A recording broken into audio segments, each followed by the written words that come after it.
І тому, коли робите якесь зло, коли осуджуєте когось, коли звинувачуєте когось, ви службу демону приносите. Будьте дуже обережні. Як боротися з цим? Зараз я вам скажу. Є в Біблії написано дуже просте і конкретне пояснення. Послання Якова, соборне послання Якова, у мене є Біблія електронна.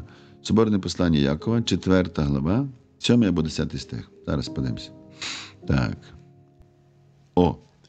Знайшов. 4 глава, 7 стих. Все правильно. Тож підкоріться Богові і супротивляйтеся дияволові, і так утече він від вас. Почули? Підкоритися Богові. Не просто, добре, підкоритися Богові і противитися дияволові.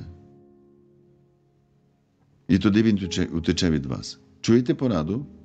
Соборне послання Якова. 4 глава, 7 стих.